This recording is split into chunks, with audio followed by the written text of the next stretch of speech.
सकल्यान गुणार्णवश Vande गुरश्री चरणारविन्दम्।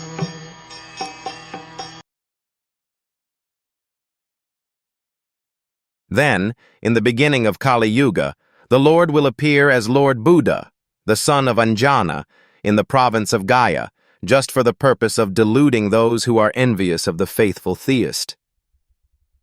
Lord Buddha, a powerful incarnation of the personality of Godhead, appeared in the province of Gaya, Bihar, as the son of Anjana, and he preached his own conception of nonviolence and deprecated even the animal sacrifices sanctioned in the Vedas. At the time when Lord Buddha appeared, the people in general were atheistic and preferred animal flesh to anything else. On the plea of Vedic sacrifice, every place was practically turned into a slaughterhouse, and animal killing was indulged in unrestrictedly. Lord Buddha preached nonviolence, taking pity on the poor animals. He preached that he did not believe in the tenets of the Vedas and stressed the adverse psychological effects incurred by animal killing. Less intelligent men of the age of Kali, who had no faith in God, followed his principle, and for the time being, they were trained in moral discipline and nonviolence, the preliminary steps for proceeding further on the path of God realization. He deluded the atheists because such atheists who followed his principles did not believe in God, but they kept their absolute faith in Lord Buddha, who himself was the incarnation of God. Thus the faithless people were made to believe in God in the form of Lord Buddha. That was the mercy of Lord Buddha. He made the faithless faithful to him. Killing of animals before the advent of Lord Buddha was the most prominent feature of the society. People claimed that these were Vedic sacrifices. When the Vedas are not accepted through the authoritative disciplic succession, the casual readers of the Vedas are misled by the flowery language of that system of knowledge. In the Bhagavad Gita, a comment has been made on such foolish scholars, avipashchita. The foolish scholars of Vedic literature, who do not care to receive the transcendental message through the transcendental realized sources of disciplic succession, are sure to be bewildered. To them, the ritualistic ceremonies are considered to be all in all. They have no depth of knowledge.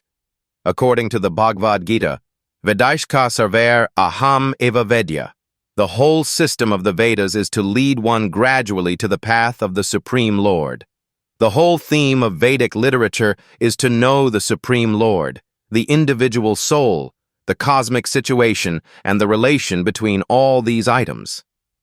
When the relation is known, the relative function begins, and as a result of such a function, the ultimate goal of life or going back to Godhead takes place in the easiest manner. Unfortunately, unauthorized scholars of the Vedas become captivated by the purificatory ceremonies only, and natural progress is thereby checked. To such bewildered persons of atheistic propensity, Lord Buddha is the emblem of theism. He therefore first of all wanted to check the habit of animal killing. The animal killers are dangerous elements on the path going back to Godhead. There are two types of animal killers. The soul is also sometimes called the animal, or the living being. Therefore, both the slaughterer of animals and those who have lost their identity of soul are animal killers. Maharaj Pariksit said that only the animal killer cannot relish the transcendental message of the Supreme Lord.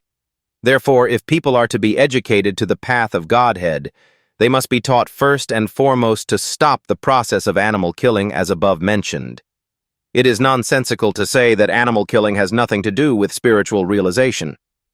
By this dangerous theory, many so-called sannyas have sprung up by the grace of Kali Yuga, who preach animal killing under the garb of the Vedas. The subject matter has already been discussed in the conversation between Lord Caitanya and Maulana Chand Kazi Saheb. The animal sacrifice, as stated in the Vedas, is different from the unrestricted animal killing in the slaughterhouse. Because the asuras, or the so-called scholars of Vedic literatures, put forward the evidence of animal killing in the Vedas, Lord Buddha superficially denied the authority of the Vedas. This rejection of the Vedas by Lord Buddha was adopted in order to save people from the vice of animal killing, as well as to save the poor animals from the slaughtering process of their big brothers who clamor for universal brotherhood, peace, justice, and equity. There is no justice when there is animal killing. Lord Buddha wanted to stop it completely, and therefore his cult of ahimsa was propagated not only in India, but also outside the country. Technically, Lord Buddha's philosophy is called atheistic, because there is no acceptance of the Supreme Lord, and because that system of philosophy denied the authority of the Vedas. But that is an act of camouflage by the Lord. Lord Buddha is the incarnation of Godhead.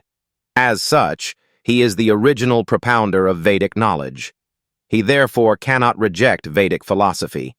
But he rejected it outwardly because the Suradvisa, or the demons who are always envious of the devotees of Godhead, try to support cow-killing or animal-killing from the pages of the Vedas, and this is now being done by the modernized sannyasis. Lord Buddha had to reject the authority of the Vedas altogether. This is simply technical, and had it not been so, he would not have been so accepted as the incarnation of Godhead. Nor would he have been worshipped in the transcendental songs of the poet Jayadev, who is a Vaisnava Acharya. Lord Buddha preached the preliminary principles of the Vedas in a manner suitable for the time being, and so also did Shankaracharya, to establish the authority of the Vedas. Therefore, both Lord Buddha and Acharya Shankara paved the path of theism, and Vaisnava Acharyas, specifically Lord Sri Caitanya Mahaprabhu, led the people on the path towards a realization of going back to Godhead. We are glad that people are taking interest in the non-violent movement of Lord Buddha. But will they take the matter very seriously and close the animal slaughterhouses altogether? If not, there is no meaning to the ahimsa cult. Srimad Bhagwatam was composed just prior to the beginning of the age of Kali, about 5,000 years ago, and Lord Buddha appeared about 2,600 years ago. Therefore, in the Srimad Bhagwatam, Lord Buddha is foretold. Such is the authority of this clear scripture. There are many such prophecies, and they are being fulfilled one after another. They will indicate the positive standing of Srimad Bhagwatam, which is without trace of mistake, illusion, cheating, and imperfection, which are the four flaws of all conditioned souls. The liberated souls are above these flaws. Therefore, they can see and foretell things which are to take place on distant future dates.